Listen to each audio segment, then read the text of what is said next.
بسم اللہ الرحمن الرحیم۔ سلیمان بن ابی مسلم نے بیان کیا، ان سے طاؤس نے اور انہوں نے ابن عباس رضی اللہ عنہ سے سنا کہ رسول اللہ صلی اللہ علیہ وسلم جب رات میں تہجد کے لیے کھڑے ہوتے تو یہ دعا پڑھتے، جس کا ترجمہ یہ ہے: اے میرے اللہ، ہر طرح کی تعریف تیرے ہی لیے زیبا ہے۔ تو آسمان اور زمین اور ان میں رہنے والی تمام مخلوق کا سنبھالنے والا ہے، اور حمد تمام کی تمام بس تیرے ہی لیے مناسب ہے۔ آسمان و زمین اور ان کی تمام مخلوقات پر حکومت صرف تیرے ہی لیے ہے، اور تعریف تیرے ہی لیے ہے۔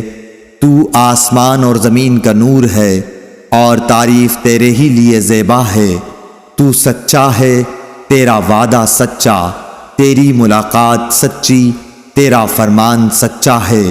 جنت سچ ہے، دوزخ سچ ہے، انبیاء سچے ہیں، محمد صلی اللہ علیہ وسلم سچے ہیں، اور قیامت کا ہونا سچ ہے۔ اے میرے اللہ، میں تیرا ہی فرمانبردار ہوں اور تجھی پر ایمان رکھتا ہوں، تجھی پر بھروسہ ہے، تیری ہی طرف رجوع کرتا ہوں، تیرے ہی عطا کیے ہوئے دلائل کے ذریعے بحث کرتا ہوں اور تجھی کو حکم بناتا ہوں۔ پس جو خطائیں مجھ سے پہلے ہوئیں اور جو بعد میں ہوں گی، ان سب کی مغفرت فرما، خواہ وہ ظاہر ہوئی ہوں یا پوشیدہ۔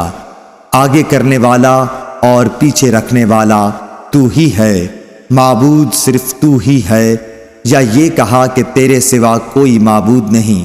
ابو سفیان نے بیان کیا کہ عبد الکریم ابو امیہ نے اس دعا میں یہ زیادتی کی ہے: لا حول ولا قوت الا باللہ۔